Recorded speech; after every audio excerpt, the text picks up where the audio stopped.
Hello, I'm Benny Smiles, and today I'm going to be interviewing synthpop artist and co-founder of Aztec Records, LAU.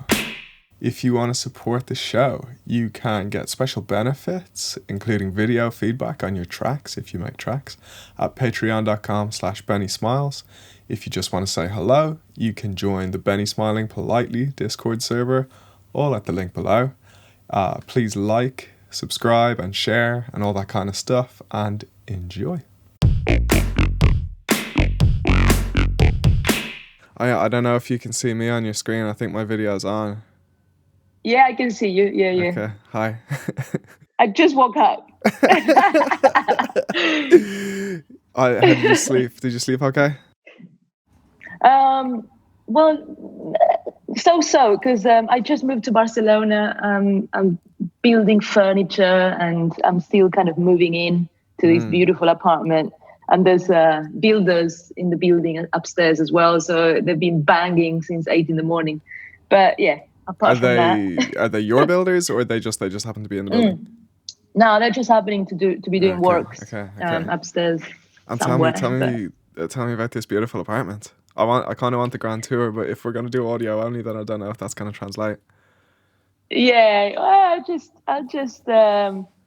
I'll describe it. Well, it's in the Gothic quarter, so it's in El Gótico, which is one of the most beautiful areas of Barcelona, and it's only 8-minute walk to the port, to the sea, and the beach is like 15-20-minute walk from here. Wow. And it's just it's an ancient part of the city, really. This building is 350 years old, so it's amazing. Even though it's modern inside, but it's got bits of original, all the beams on the roof and the special bits and pieces that are very historical. It's just really nice, full of shops and bars and restaurants. And when they open, they're closed for now, but they're supposed to open on Monday again. So.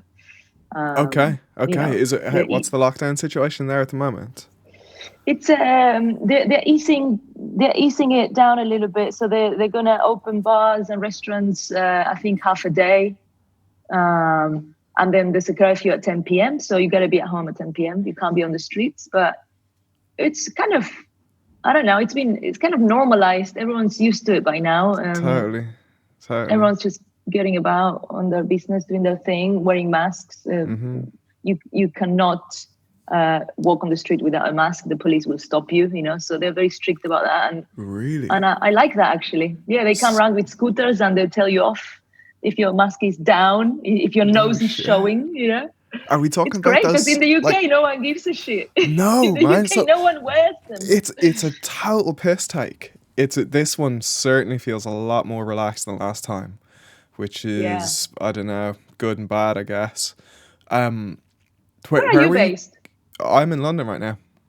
Are you in London? Are you? Yeah. You got that sort of Aussie accent. That's funny, mate. You're not the first person to say that. I'm actually Irish. You're Irish? Yeah. Oh my God. Yeah. You sound a little Aussie. Have you lived in Australia? No, I mean, I've lived here since 2016, but I think that I've taken the edge off the accent because I found myself, I just had to repeat myself on the phone, particularly a lot to British people.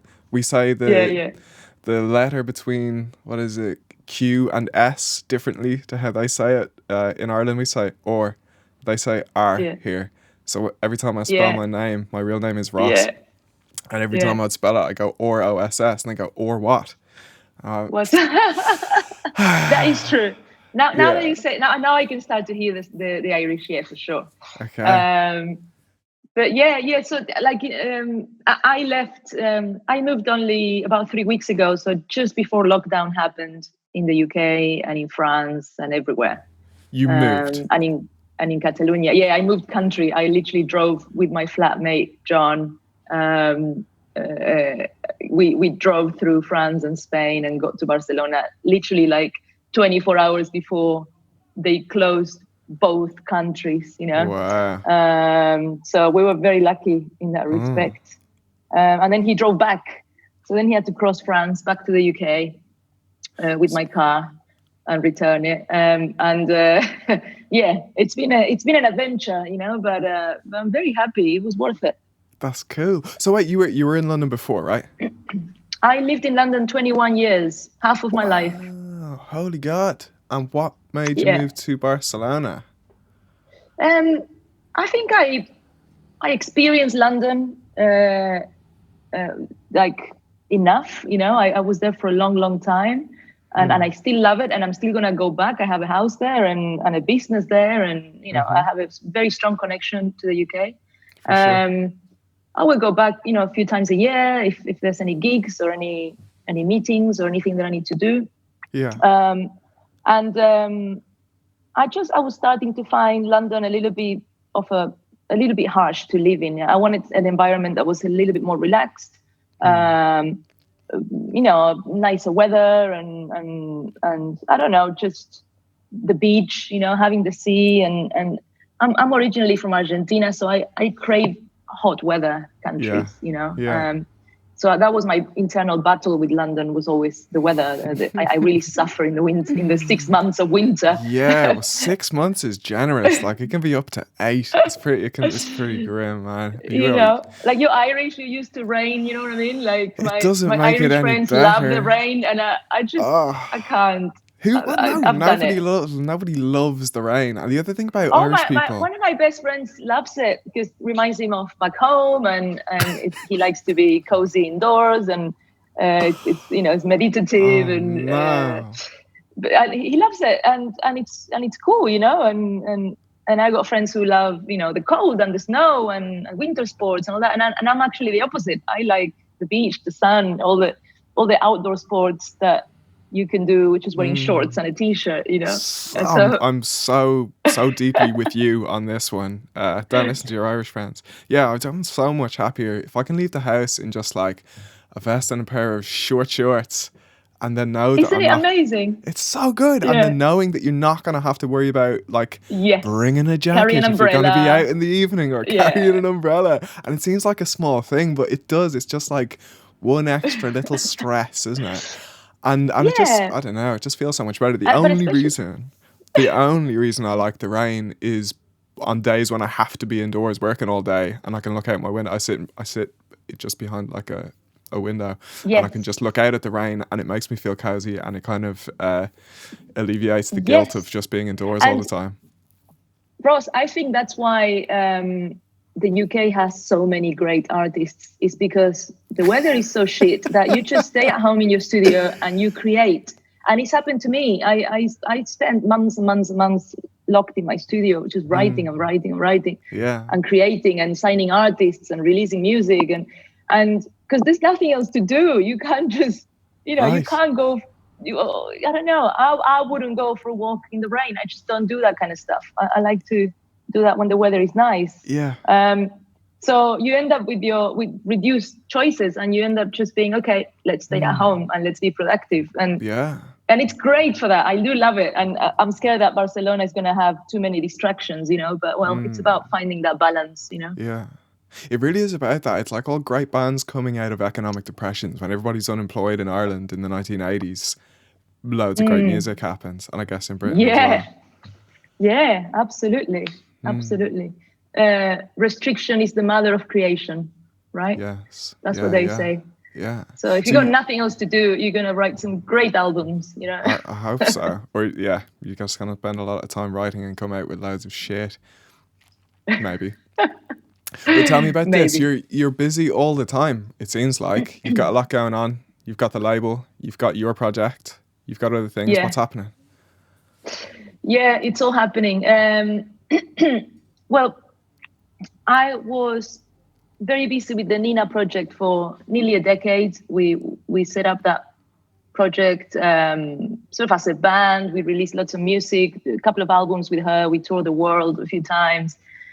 Did loads, and that was my main focus for a long time. And then in the last year or so, we kind of decided to go our own ways.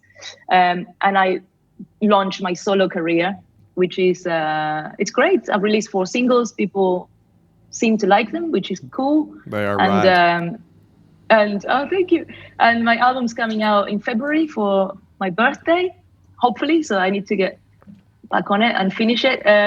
So that's one thing, and that's one big thing actually for me, because I was always in the background. I worked with lots of artists, and I always wrote songs for other people and sang backing vocals and all sorts of things, but always in the background. And it was a big step for me to be a solo artist and to come to the forefront. You know, I was terrified, honestly. Why? I mean, what's the difference? I know what I think the difference is, but what do you think is the difference? Why is it easier to do it for everyone else? Well, because I think it was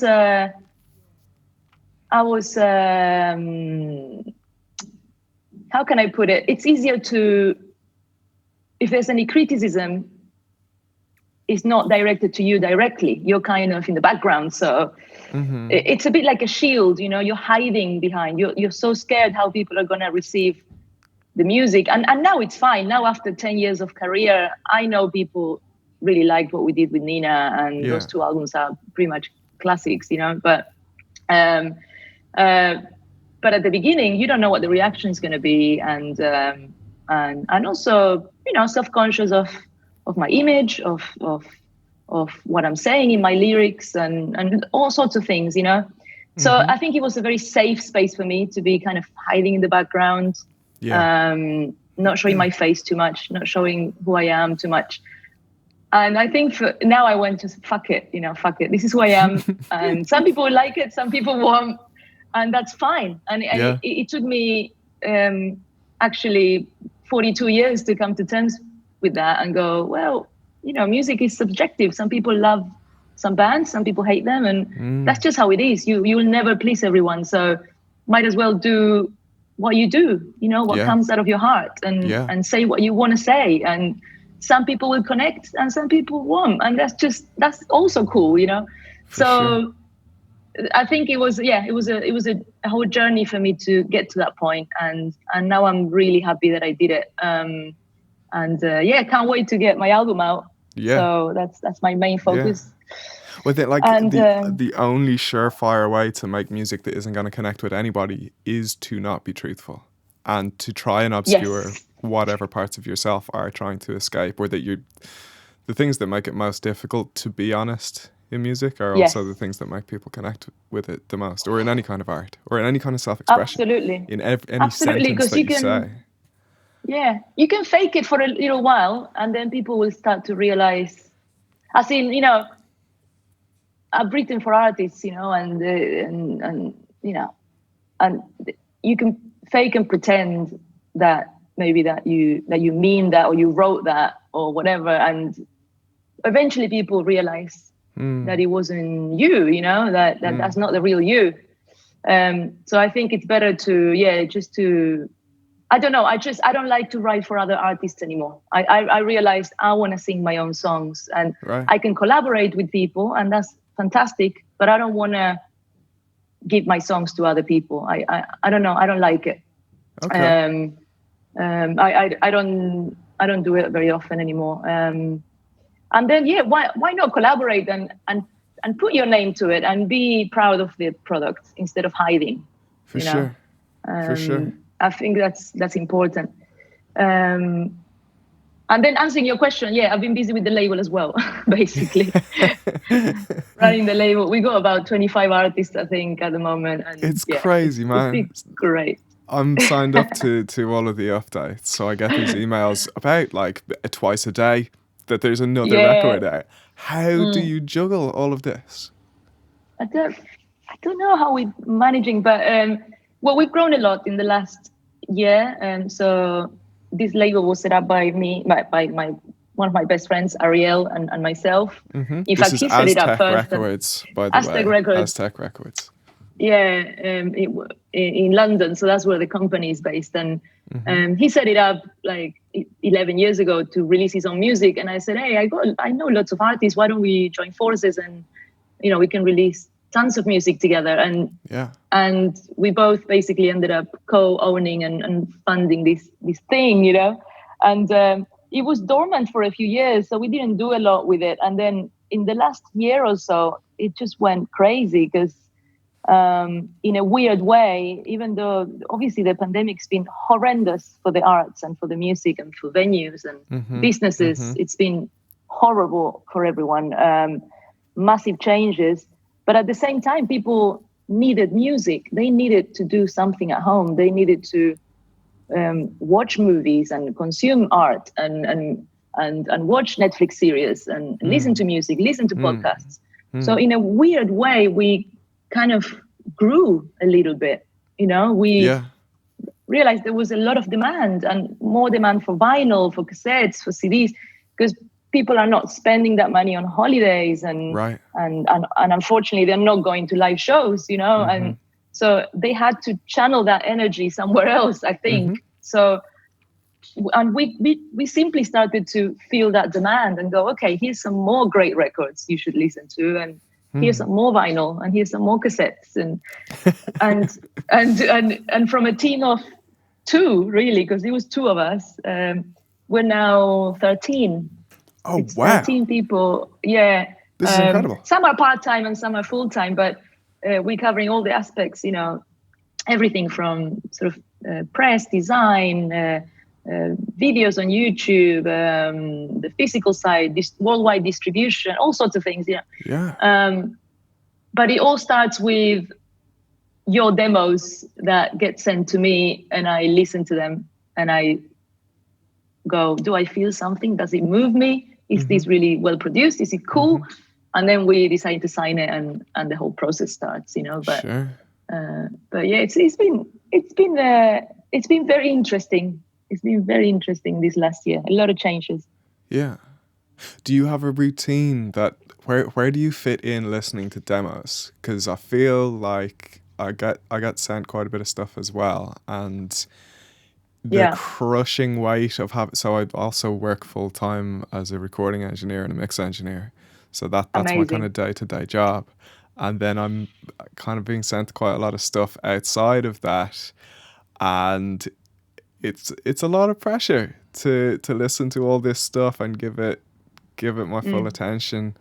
And I find it kind of daunting sometimes and a bit overwhelming. How do you find the time to listen to all these demos? I presume you're sent quite a lot of stuff. Yeah, it's about, I think I'm getting about 50 a week. It depends. It changes. But you can tell. I can tell by listening to the first 10 seconds, and I'm sure you can as well. You can tell if there's dynamics, if there's a good vocal delivery, interesting lyrics, if the production is good enough. You can tell. I've been in the industry for a long time, so 10 or 20 seconds is enough to know, and then you kind of scroll through it, and that's and if you're trapped from the beginning, then of course I'm going to sit there for 4 minutes and I'm going to listen to it properly.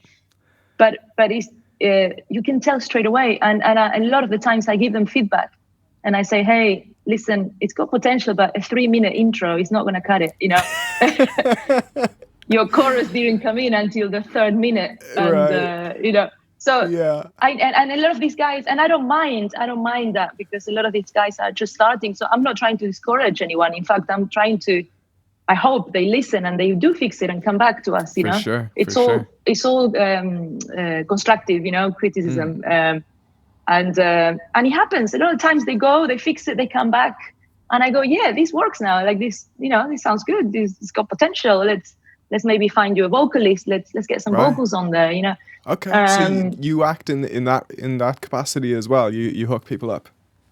Yes, that's absolutely. Really cool. So one thing we do at Aztec, and we call it a family, because we really encourage collaborations among all our artists. So you're gonna see that Zenith Vault remixes Nina, and XCS will sing with Fulvio Colasanto, and etc. So you're gonna see all these collaborations among our artists and producers, and I think that's crucial. We facilitate that, because there's a lot of producers looking for vocalists, and there's a lot of vocalists looking for producers and remixers and stuff. So for sure, that's one thing. And another thing is we get sent a lot of instrumental synthwave.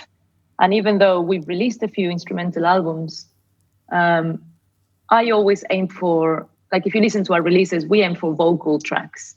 Yes. And there's the reason why we do that. First of all, because I prefer it personally, because I want to go on a journey. I want to listen. To me, lyrics and poetry and the story you're trying to tell is really important. It's as important as the music. But also because we will always have the instrumental anyway. So for publishing purposes, the instrumental is always going to be there anyway. For sure. Give me a vocal version as well. So let me have both, and let me then release the vocal and then the instrumental version as a deluxe, which is what we did with Nina, for example. Yeah. And fans who want the instrumentals will buy them and will pay a little extra for that, and that's cool. But if you just give me an instrumental, there's not a lot I can do with that. For our scene, yes, people are used to it, but if we were trying to break into a bigger market and we're trying to get you on an advert, on a film, on TV, on games, etc., it's good to have both options, you know. Yeah. One vocal version, one instrumental version. And I guess it's quite difficult to distinguish yourself in that synthwave milieu strictly with instrumental music, right? There's a lot of the same sonic touch points and the same visual references are used. So it's you got to have something about you if you're going to stand out as an instrumental synthwave producer. That's a great way of putting it. Yeah, it all starts to sound the same, basically. It does. And I get sent about 50 of those a week. But then I also hear the potential. So when it's a really good producer, there's these amazing dynamics in the music. And this is what happened when we first met Oscillian about 6 or 7 years ago, a long time ago. His dynamics and his instrumentals are incredible, and you'll get goosebumps just listening to that, because he's super filmic and it takes you on a journey, and it's like 4 tracks in one, if you like, you know. And then it's a joy to put vocals to something like that, because it's taking you on a journey and the vocals go with that, you know. And that was the secret, I think, for the Nina albums. It works so well, his productions. With what me and Nina were doing on top, you know. But if it's an instrumental that is just repeating a loop for 3 minutes, then it's not going anywhere. There's no journey, musically speaking. You're not taking me anywhere, you know. So I was a producer for a long time as well, so I kind of guide them on that as well. And I'll be like, hey, why don't you add an arpeggiator there? Why don't you drop that synth there? It doesn't have to go on for 3 minutes, you know, change it up, you know. And you kind of, it's fine. You're kind of educating them a little bit, but I'm not trying to hurt their ego. I'm just saying, you can make this so much better if you follow our advice, because Ariel's a sound engineer as well, my business partner. Right. He was actually the sound engineer for Phantom of the Opera at the West End for about 15 years. So if you imagine the size of that mixing desk, it was ridiculous. And he's such a good sound engineer. So between Ariel and me, we can give some really cool constructive criticism and say, hey, we can make this, like, it's a cool record, but let us make it a little bit better. And I don't want to. 9 out of 10 go, yeah.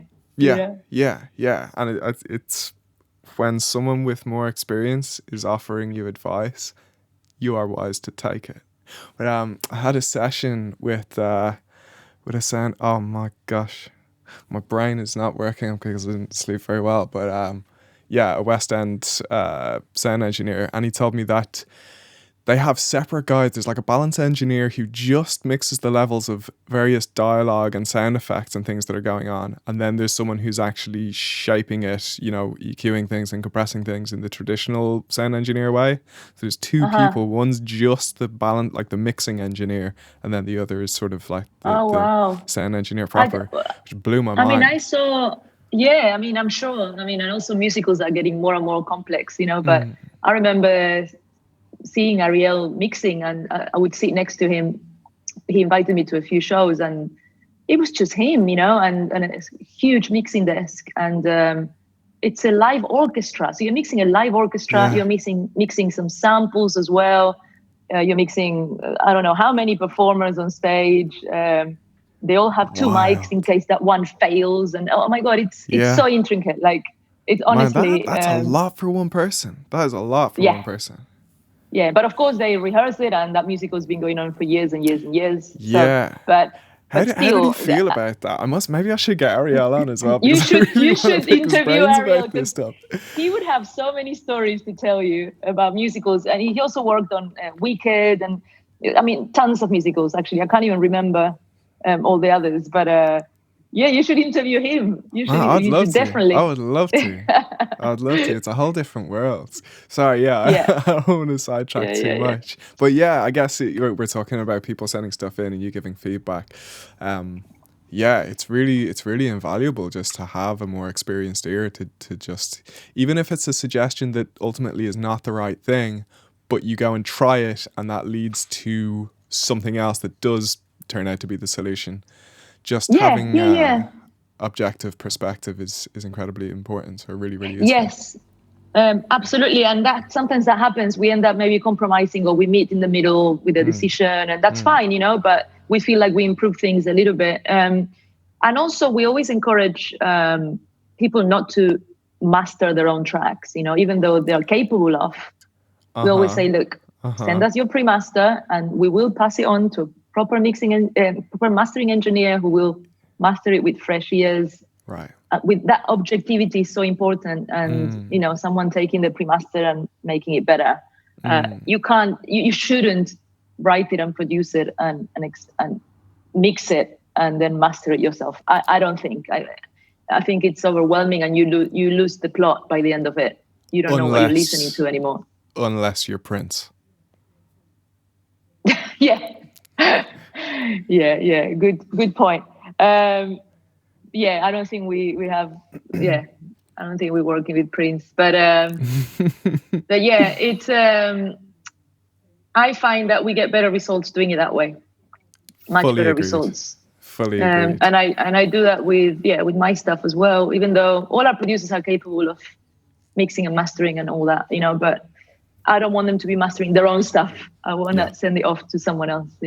Yeah. But anyway, these are sort of, this is how we operate. I'm sure there's a lot of labels that work differently, but we do a lot ourselves. We're in touch with the artist a lot, and we go every step of the way. And I think because we're still fairly small, we're not just passing you on to someone else and forgetting about you. We're here all the time. We're on WhatsApp. We're on emails with all the artists, and yeah, it's cool.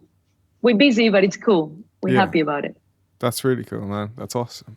And how do you balance that then with your own creative pursuits? Do you set days aside or time aside or weekends for LAU, or how does it go?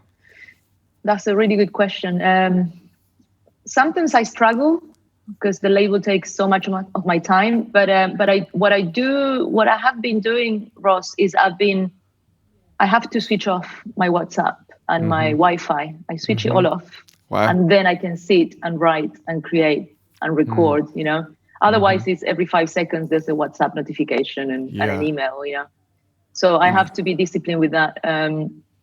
But because I'm a little bit OCD, I like to finish all the stuff I need to do, like all the admin, before I can relax. So that means I keep pushing my stuff aside, but it's okay. So far it's working. I just what's going to happen is I'm going to need an assistant in the next year maybe. It's a good problem though, right? That's a good problem. I've definitely found, and this is a personal thing, but between 2015, I put out a record called Hotline Miami Theme that was in a video game with the same name, and then did nothing for 5 years. And it's not like I wasn't doing anything. I was made hundreds of tracks, but out of just sheer fear, really, also focusing on my career in engineering. But I didn't finish anything until February 2020. I didn't put anything out again until February 2020, and I would always find a reason to do something else, like someone else's project or some other admin.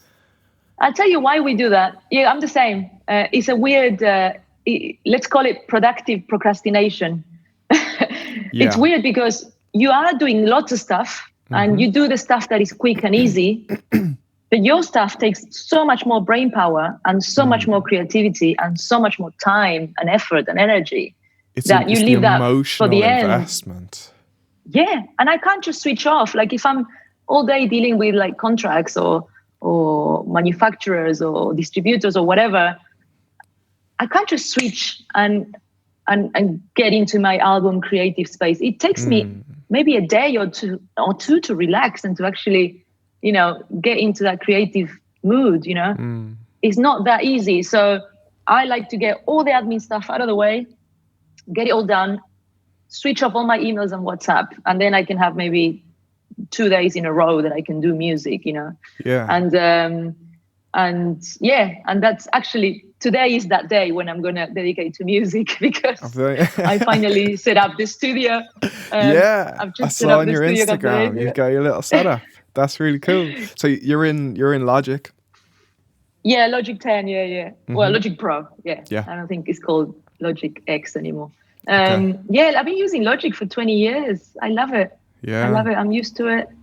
I got on board back in Logic 8, I think, when everything was still grey. Yeah, well, no, I've had it since, I can't remember. I remember my first publishers bought me, I think it was Logic 5, and it was like 10 boxes of manuals and all. I don't know if you remember, but they would give you a dongle, Yeah. And I had my Logic 5, and if you lost that key, like you'd kill yourself because that was worth like £1,000, Game it over. was so expensive. And it's so funny. And I remember having all those manuals in my attic building up that I never read. Yeah. But there was you couldn't just go to YouTube and Google or Google an answer on, you had to go and read the manual if you didn't know how to do something, Right. I mean, I don't resent the next generation, but I do envy them. I do resent them actually, but mostly I envy them. In that I learned most of what I know about engineering by reading books. I was a special needs assistant for 3 years when I finished university. I didn't really know what to do, so I did that. And it was relatively hands off. So I had a lot of time to just do whatever I wanted. And so I bought 3 books, one on recording, one on mixing, and one on mastering, and read these books in my time in work when I didn't have to be engaged by anything. Then I would go home and practice what I had learned by reading with my eyes, reading words about how to EQ a guitar, and then go home and try and do this stuff and apply it. Yeah. And apply it. But the progress was just so slow compared to someone just showing you in real time instantly on YouTube, and you can hear the reaction of a low mid bump or whatever. And I think I would be light years ahead of where I am now if YouTube had been around when I was learning all this stuff. I know, but also that restriction was cool because also you didn't spend 10 hours on the internet all day wasting time on social media or whatever, you know what I mean? Sure, so they have all these distractions that we didn't have. Your story reminded me of, so when I first arrived in London, 99, I think it was, and I think around, I don't know, about a couple of years later, I started working in this theatre in London called Sadler's Wells in Angel. Okay. And I was an usher, I was an usherette. So I was just front of house doing whatever. And every day before the shows, they'll be allocating who was going to do what, who's going to sit in the show, who's going to do this, that, and the other, who's going to do the bar, who's going to do the clock room. And I'll be always asking for the clock room. I'm like, I want to sit in the clock room. And I had these mixing books. I had books about remixing, Right. about how people would do this amazing remix. Because I was a DJ back then and I was remixing people and stuff. Right. And my friend, anyway, I had friends that lent me books and I was doing exactly what you were doing. Right. When you were a class assistant, I was just sitting in the clock room begging every time, I want to be in the clock room. And then I couldn't wait to go home to apply it because I'd be like, I need to memorize this. I'll make notes and go, I need to go home and try, cutting the low end and putting this EQ here and trying that compressor and this vocal chain and this. Yeah. And it was awesome. I was sitting there with a highlighter like Yeah, so that I can me kind of go too. back to this stuff that had stuck with me or whatever. it's, Yeah. it's, it's studying. We were studying, and in fact, eventually I did go to university and I did get a music degree, but that is studying. You sit there and you learn your craft and you learn how to mix and to remix and produce and that's how we did it back then. It was books and you're trying to imagine it in your brain. What would it sound like? Right. I can't wait to go home and Right. try it and see if it works, if my vocals will cut through the mix, if Mm-hmm. I will manage this parallel compression. It was Yeah. it was brilliant. It was brilliant. I guess Um, I think it is yeah, amazing, and if you're really passionate about something and you really make a decision about something, you'll find any way to make it happen, with no matter how slowly or kind of exactly. inefficiently that is. I will say Against that, all odds. yeah, against all odds, you will sit there in the cloakroom and achieve it. But I think my most in terms of production and mixing, the fastest acceleration for me has been learning directly from other people in a room where I'm watching what they're doing and maybe Yeah, asking a question at the end to ask, why did you slow down the release of that yeah, compressor or whatever? yeah, When you can hear just immediately what the effects are, or even yeah. if you're not at a stage where you can actually hear what the effects are, you understand excuse me, you understand why it's being done in a particular scenario. In context. Yeah, Yeah, yeah. absolutely. That's Yeah, been if really you if useful. you yeah.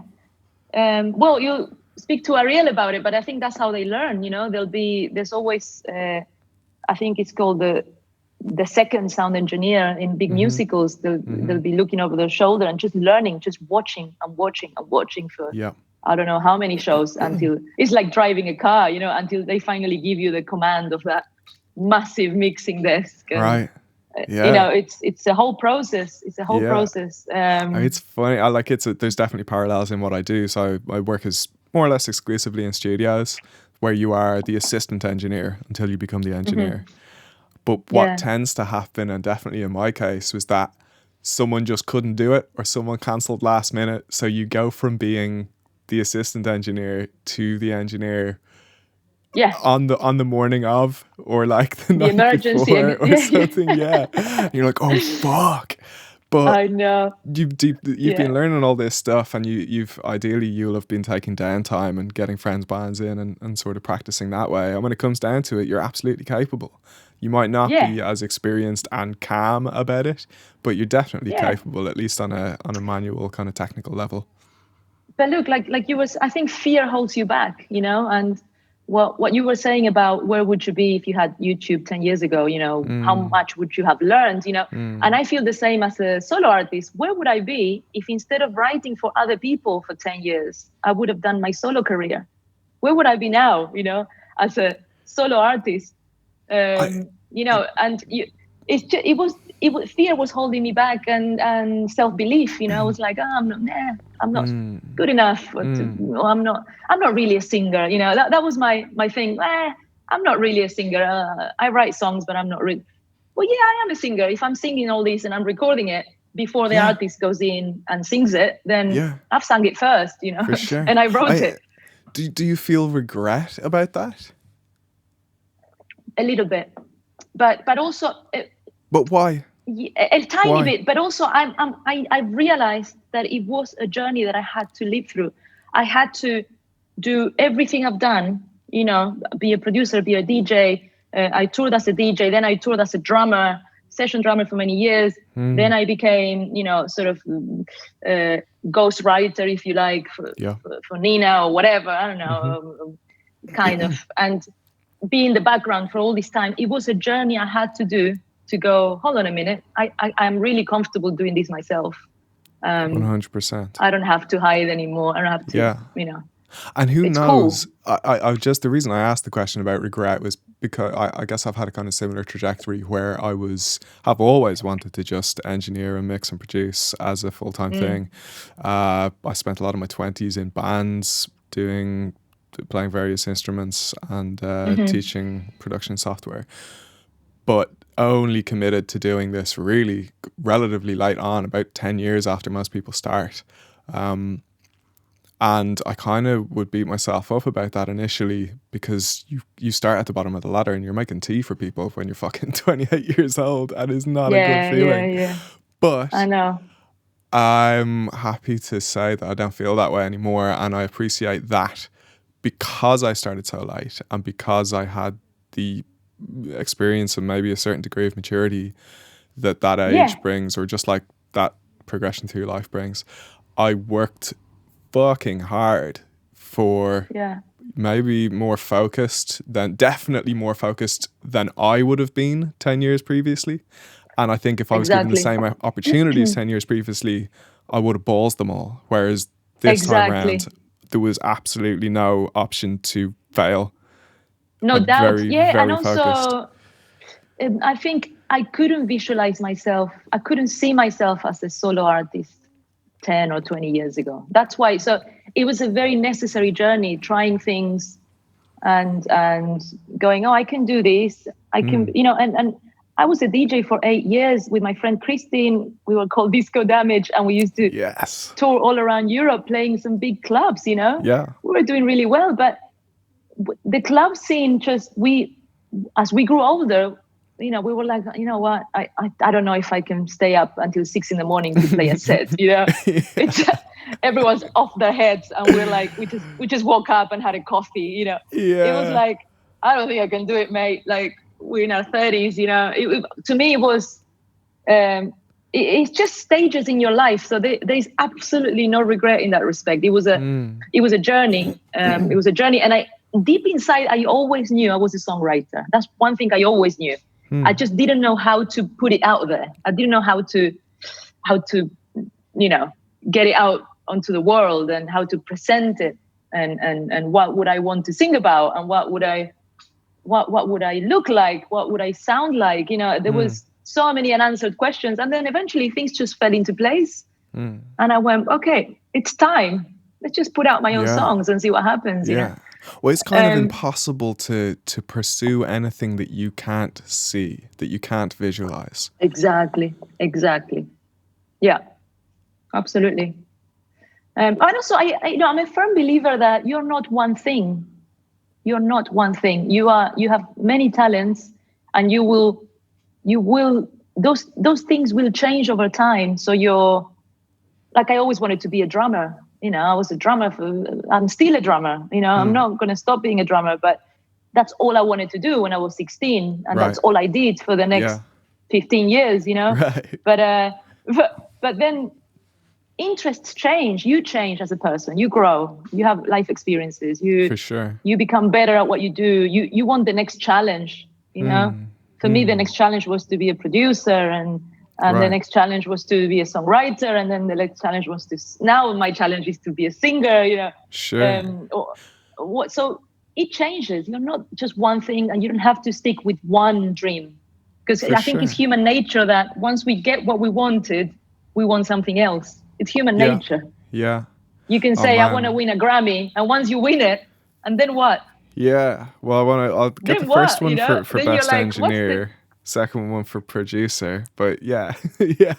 Yeah, it's just, in 10 years, you look back and go, oh, look, now I want to do such and such, So it's good to acknowledge those changes and those stepping stones, and be really proud of all your achievements, And I like to do, sometimes I do, it's good to write like a timeline, where you go, when I was a teenager, this is where I was, this is what I was doing.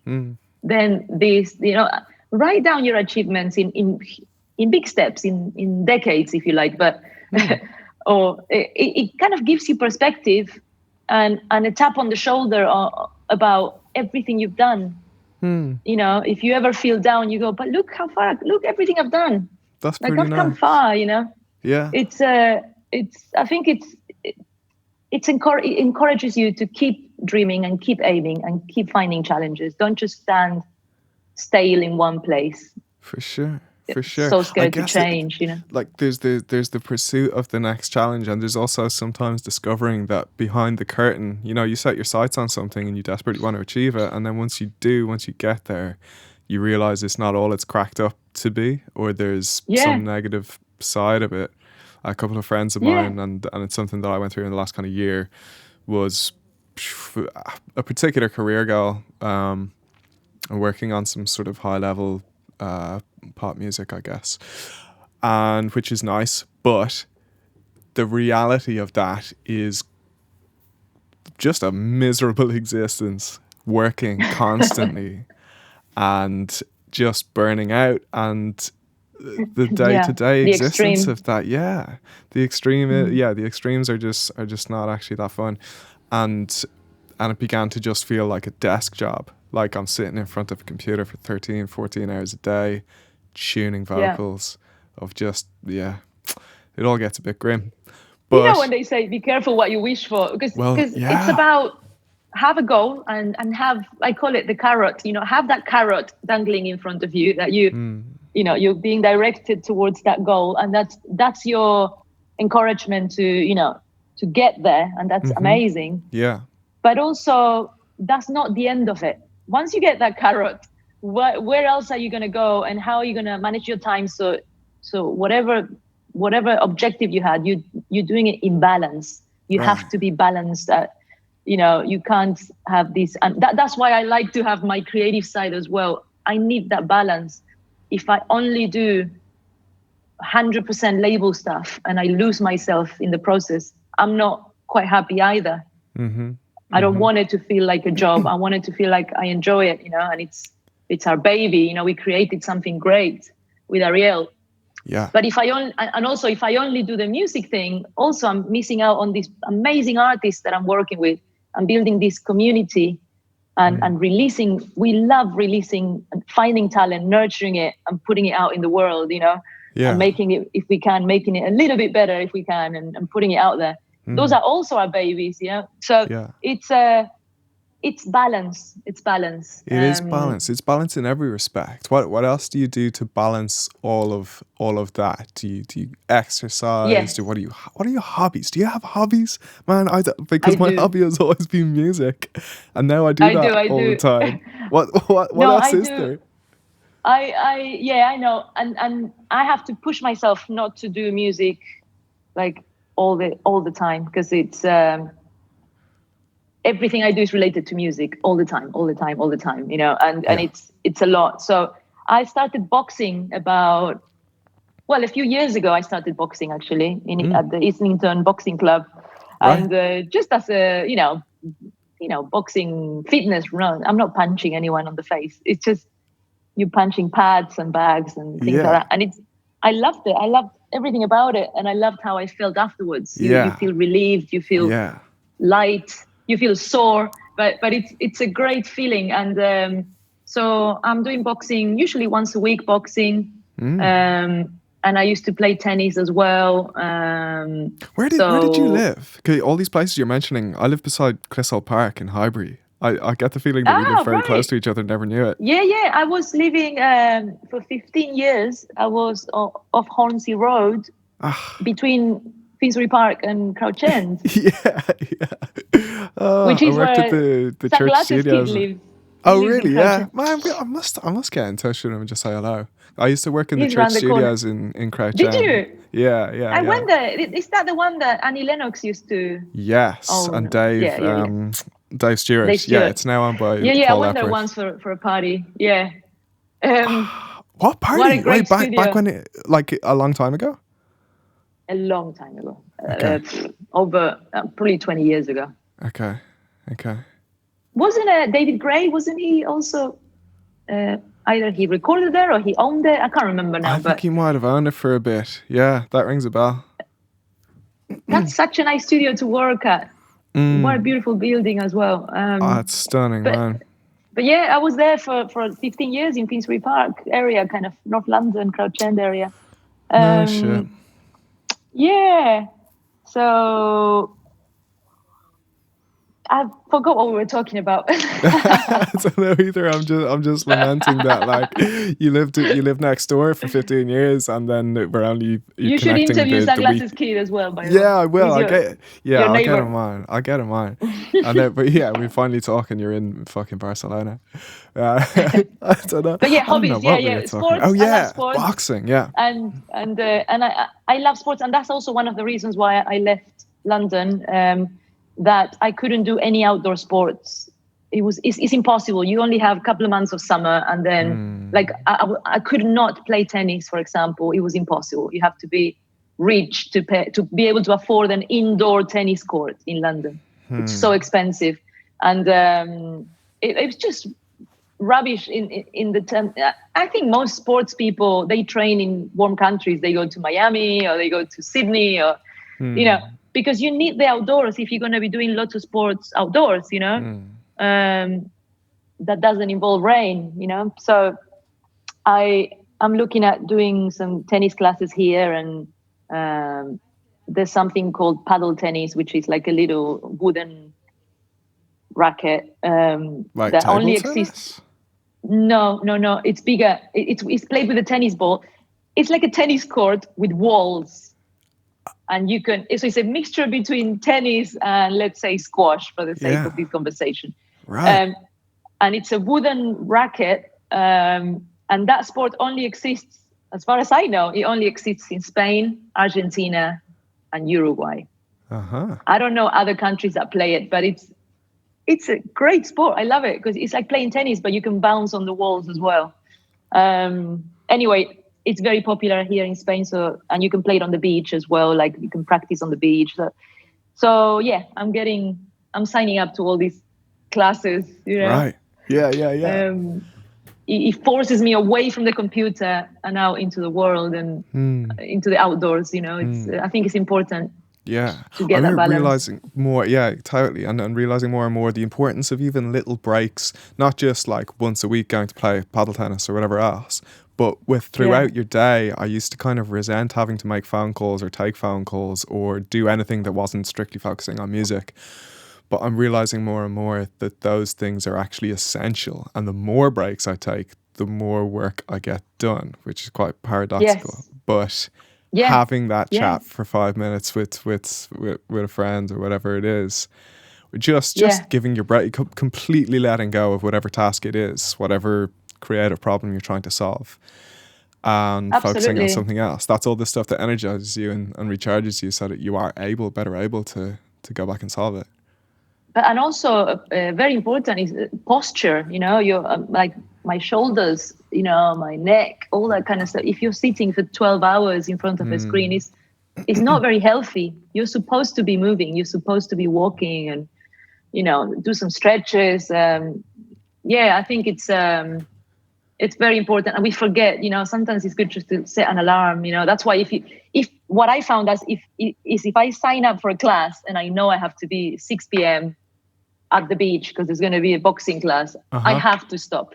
I just have to stop. And it forces me out of the house. Otherwise, I won't do it. I'll be like, let me just work on the next verse and let me record something else. Yeah. And that time constraint makes you more productive because you got to get all your shit done completely in that time frame and get it done, And in fact, you know what, Ross, a lot of our artists, they're like, I need you to give me a deadline. And I'm like, don't worry, there's no rush. No, give me a deadline, please. Never tell a creative person there's no rush. I know, but like I've been getting remixers for my album and stuff. And I'm like, there's no rush. I don't want to put any rush on them because they're busy and stuff. They're like, no, I need a deadline. Like, give me a date. Otherwise, even I will not do it. Arbitrary and it's a pretend deadline. But if you just agree on something so that you can have a date to work towards in the calendar. Yeah. So if you sign to a label and if it's just to get a game plan and a deadline and a schedule, if that's going to help you achieve your goals and get that album out and don't take 5 years like it happened to you. It's about accountability. It's about us going, hey, we need the pre-masters ready. We need the artwork. Get it done. Send it to us. So it's teamwork, but it's a bit like going, well, it's set in stone, so you gotta finish this. And if you're a creative, you can be playing with it and changing it for years you'll be unsure of what you're doing. Yeah. You know that famous photo of this that skeleton with sitting by the computer going, oh, this mix is nearly ready, you know. Like 100 years later they're still tweaking the mix. You know. That's why a label is helpful, a team of people that are going, come on, get it done, you know. Right. It sounds good, let's put it out, you know. Yeah. So everyone's different, but I'm working on a single right now, and the accountability currently is to a friend of mine who's making a video for it, and his accountability is to me, and between the two of us we might actually get something done, which is which is exciting. But your new single True was released very recently. Yes, it was released on the 3rd, so a couple of weeks ago. It got released like literally 3 or 4 days after I moved to Barcelona, and I was still staying in an Airbnb with all my suitcases packed, and my cats running around. It was it was stressful that day, but it's been received really well, and I'm filming a video in the next few weeks. I'm going to film it here. Hopefully there'll be some palm trees involved. And I mean, I saw your Insta video where you're just sitting on a bench in somewhere that looks like the Ramblas or by the beach or something like that, and there's a palm tree in the background. I was thinking, fuck man, that looks good. There's palm trees everywhere. I love it. Is it warm I always now? knew I was going to end up somewhere with palm trees, and I never knew where. Like seriously, in my head I was like, am I going to move to LA? Am I going to move to Miami or Sydney? Or I wasn't sure, you know, because I love all those places. And in the end, it ended up being Barcelona, you know, because it's close to London, and it just felt right. It's closer to my culture, you know. I speak Spanish, and it just felt 100% right for me, you know, at this time. So, but so I'm filming a video and just trying to finish the album, you know, as soon as I can. I still have a few more bits and pieces to do. But it's all good. And I've got a release date. So again, that gives me accountability. I got to get my shit done in the next couple of months. So I'm going to be busy all of December. That's awesome, really. Man. And that's something to look forward to. I'd love to keep you here and chat for hours, but I have put a self-imposed limit of an hour because you've got things to do. And we'll have a solid hour. And now it's time to say goodbye. Yeah. Well, thanks, Ross. It's been lovely meeting you. Thank you. It's been an absolute pleasure chatting. And all the best with it. I think you're doing great. You know, I've seen some of your sort of interviews and videos on YouTube and stuff. So yeah. Cool, man. Keep it up. Thank you very much. Thanks a lot. Keep doing it. You too. Cool. Okay. Right. We'll chat again. Bye. Okay. Bye-bye.